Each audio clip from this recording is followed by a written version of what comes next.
Hello दोस्तों, welcome to my channel ज्ञान समिति। माय नेम इज सागर उपाध्याय।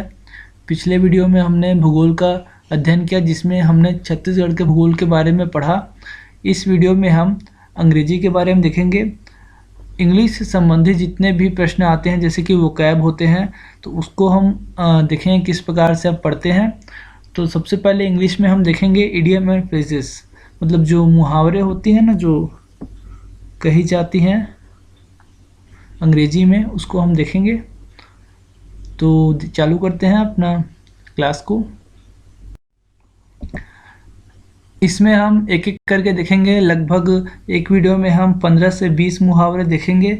तो देखते हैं। पहला है हमारा ups and down. Ups and down यानी कि जैसा कि आप चित्र में देख सकते हैं कि दो बच्चे हैं, अप एंड डाउन मतलब गाड़ी चला रहे हैं, खेल रहे हैं। तो ये इसका अर्थ होता है सफलता और विफलता। जीवन में कोई भी व्यक्ति होता है वो अप्स एंड डाउन होता है, तो उसी के ऊपर ये जो कहावत है वो बताई गई है। अप्स एंड डाउन का अर्थ होता है सफलता और विफलता। इसके बाद अगला है प्रोस एंड कॉन्स। जैसा कि आप चित्र में देख सकते हैं, प्रोस में ऊपर का जैसे लाइक किया जाता है तो इस प्रकार हम ऊपर का चिन्ह लगाते हैं, और डिसलाइक करने में हम नीचे का चिन्ह लगाते हैं। तो लाइक करने से क्या होता है, किसी को लाभ होता है, किसी को प्रॉफिट होता है। तो लाइक से प्रॉफिट होता है और नीचे करने से, डिसलाइक करने से उसको लॉस होता है। तो इस प्रकार से इसका अर्थ हो जाएगा लाभ या हानि।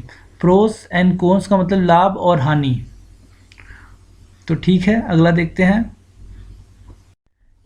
इसके बाद हमारा अगला इडियम है सम एंड सब्सटेंस। सम का मतलब होता है जोड़ना, और सब्सटेंस का मतलब होता है पदार्थ, मतलब पदार्थ को जोड़ना। तो ये तो एक बात हो गई कि हम पदार्थ को जोड़ रहे हैं, लेकिन मेन बात इसमें ये है कि पदार्थ यानी मान लीजिए कोई वाक्य हो गया या फिर कोई सोच हो गई, उसको जोड़ना। तो जैसे कि एक उदाहरण देखते हैं। तो जैसे कि हमको चित्र में दिख रहा है कि एक नॉवेल है जो कि जॉन डन के द्वारा लिखा गया है, डेथ बी नॉट प्राउड। ये एक सोनेट है। इसमें क्या है कि पदार्थों यानी विचारों को जोड़ा गया है। तो इसका अर्थ होगा कि एक एक चीज़ को जोड़ जोड़ के बढ़ाया गया है। तो इसका सम एंड सब्सटेंस का अर्थ होगा सारांश। इसका अर्थ यही होता है कि शब्दों को जोड़ जोड़ के उसको एक लंबा रूप दिया गया है, सारांश बनाया गया है। सम एंड सब्सटेंस, सारांश। इसके बाद है हमारा व्हील एंड वो। व्हील का मतलब होता है अंग्रेजी में घाव का निशान, और वो यानी होता है शोक। तो जैसे कि आप पेड़ देख सकते हैं कि पेड़ में एक साइड में उसके टहनियों पर बहुत सारे पत्ते लगे हुए हैं, दूसरे साइड जो है वो सूखा है। तो व्हील को हम हील से याद कर सकते हैं। तो हील एंड वो मतलब कि एक तरीके से वो जो पेड़ है सुख और दुख का प्रतीक है। तो इसका अर्थ ही होगा, व्हील एंड वो का अर्थ होगा सुख और दुख। इसके बाद हमारा अगला है फिशेस एंड लोब्स। फिशेस यानी मछलियाँ होती हैं, और लोब्स यानी होते हैं ब्रेड के टुकड़े। तो इस प्रकार इस इडियम का अर्थ होगा सांसारिक लाभ। जैसे कि हम किसी को किसी चीज़ के बदले में फिशेस एंड लोब्स देते हैं, पैसे के बदले में हम उसे खाने की वस्तु देते हैं। इस प्रकार से हम उसको याद कर सकते हैं। फिशेस एंड लोब्स का अर्थ होता है सांसारिक लाभ। इसके बाद अगला हमारा इडियम है, वह है हार्ड एंड फास्ट। जैसा कि आप इमेज में देख सकते हैं कि एक बॉडी बिल्डर लड़का खड़ा है। उसका शरीर जो है बहुत ही हार्ड हो चुका है एक्सरसाइज करने से, और इसके कारण उसके शरीर में बहुत एनर्जी रहती है और वो फास्ट काम करता है।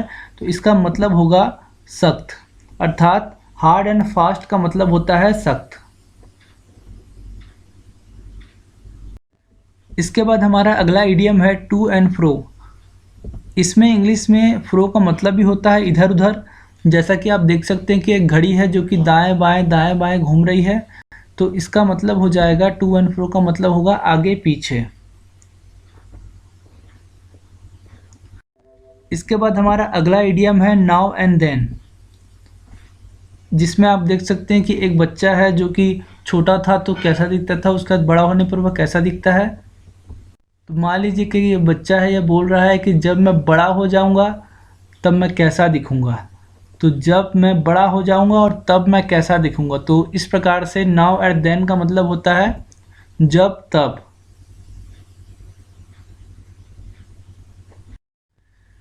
इसके बाद हमारा अगला इडियम है अगेन एंड अगेन। जैसा कि आप पिक्चर में देख सकते हैं कि एक लड़का है जो कि बार बार अपने प्रयासों को जारी रखता है और वह हर उस स्टेप को फिर से करता है, बार बार करता है। तो इससे अगेन एंड अगेन का हमारा जो मीनिंग हो जाएगा वह होगा बार बार।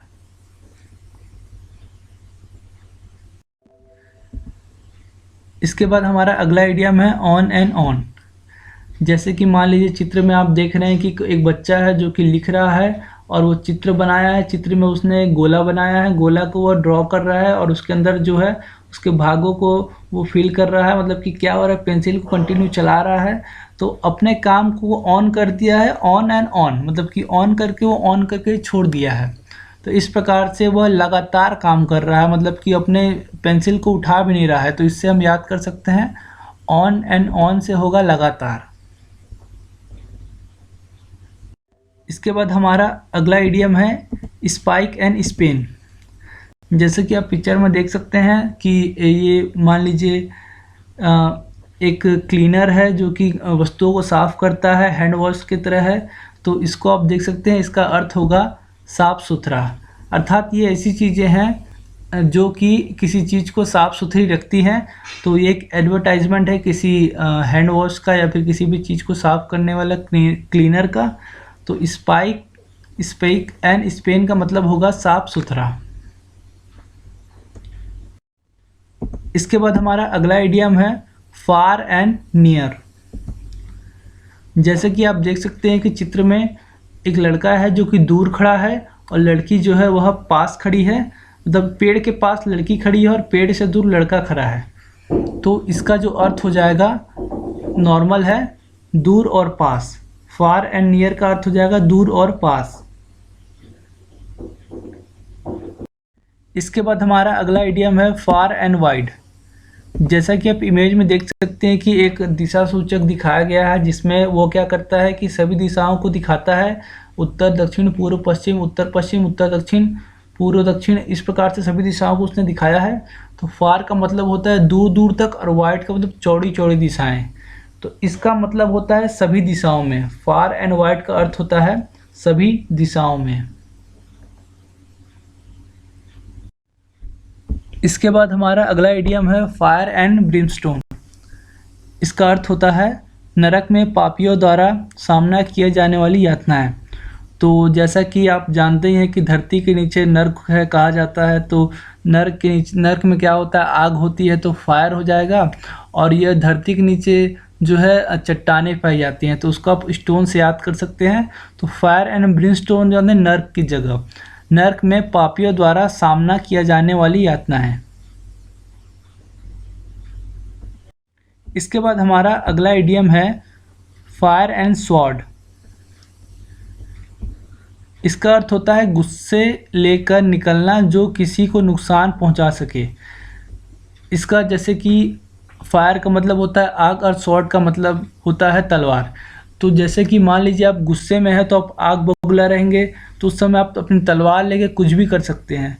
तो इस प्रकार ऐसा कोई काम कर देना गुस्से में जिससे लोगों को हानि हो या नुकसान पहुंच जाए, तो इसका अर्थ यही होता है फायर एंड स्वॉर्ड, गुस्से लेकर निकलना जो किसी को नुकसान पहुंचा सके।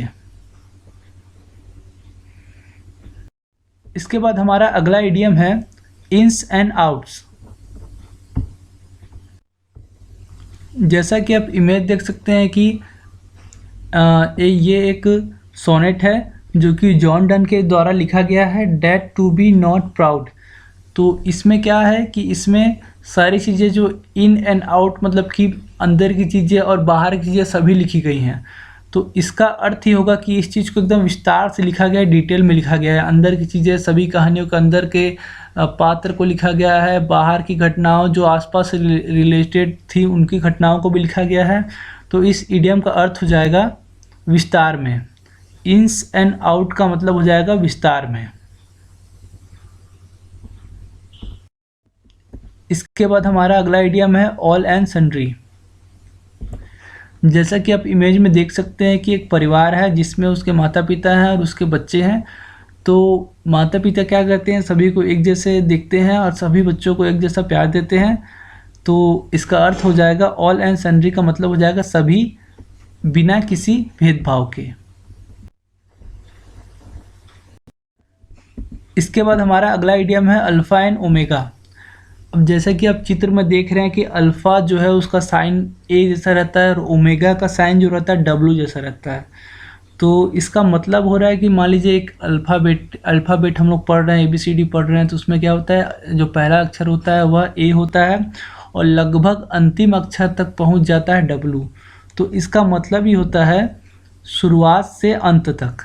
तो अल्फ़ा एंड ओमेगा का मतलब होता है शुरुआत से अंत तक।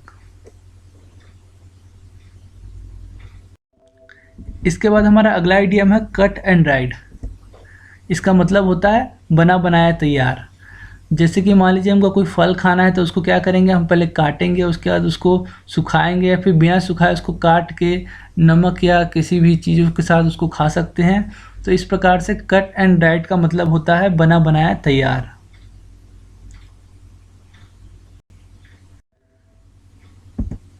इसके बाद हमारा अगला इडियम है ऑफ एंड ऑन। अब जैसे कि हमने पिछला वाला देखा था ऑन एंड ऑन, इस प्रकार का कुछ था, तो इसका मतलब था कि लगातार एक बच्चा था जो कि अपनी किताबों में गोला बनाकर उसको भर रहा था, फिल कर रहा था, तो लगातार वो उस चीज़ को कर रहा था। लेकिन इसमें क्या हो रहा है कि इसमें ऑफ एंड ऑन, मान लीजिए कोई पंखा चला रहा है या फिर कोई काम करे डेली रूटीन का, तो उसको हम एक दिन करते हैं, उसका अगले दिन नहीं करते हैं, फिर अगले दिन करते हैं, फिर अगले दिन नहीं करते हैं। तो इसका मतलब यही होता है कि हम उस चीज़ को कंटिन्यूसली नहीं रखते हैं। तो इसका मतलब होता है अनियमित रूप से, अर्थात एक दिन छोड़ के, 2 दिन छोड़ के, मतलब हम डेली उस चीज़ को नहीं करते हैं। उसका मतलब होता है ऑफ एंड ऑन का अर्थ होता है अनियमित रूप से। तो जैसा कि हमने देखा था जितने भी इडियम थे उसका हमने हिंदी अर्थ देखा था, लेकिन अब हम उसके अंग्रेजी अर्थ देखेंगे। तो ये अंग्रेजी अर्थ जो है ये उसको आप करके लाएंगे। तो इसका मैं अंग्रेजी अर्थ दे दिया हूँ, तो उसको आप किस प्रकार से इसका उत्तर लिखेंगे जैसे कि मैं बता रहा हूँ। पहला जो है हमारा जॉय एंड सॉरो, तो इसमें आप इडियम्स को लिखेंगे। कौन सा इडियम आएगा, जैसे कि पहले वाले में आएगा विल एंड वो, अर्थात सुख और दुख। तो उसमें मैं बताया था आपको हिंदी अर्थ। तो इसमें अंग्रेजी जो एग्ज़ाम में क्वेश्चन आते हैं वो अंग्रेजी का एग्ज़ाम है तो अंग्रेजी में ही आएगा। तो इसमें आप इसका उत्तर में अंग्रेजी के इडियम्स लिखेंगे।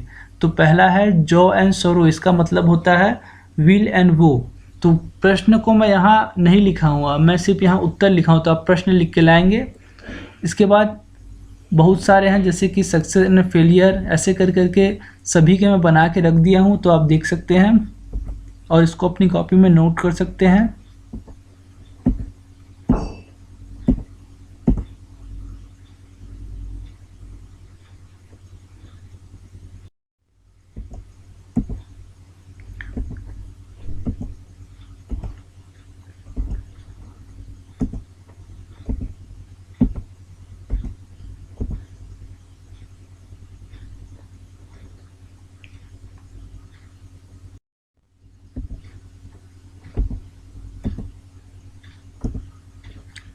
तो कैसा लगा आपको वीडियो बताएं। आज हमारा पहला क्लास था अंग्रेजी का, जिसमें आज हमने इडियम्स देखे, इडियम में फ्रेजेस देखे, जो कि जिसमें हमने आज लगभग 20 इडियम्स को कवर किया। तो इस प्रकार से हम अब डेली कम से कम 20-20 करते हुए बहुत सारे इडियम्स को पढ़ेंगे और एग्ज़ाम में आने वाले सभी प्रश्नों को हल करेंगे। तो लगे रहिए साथ में और सपोर्ट करिए। Thank you for watching my video. Thank you so much.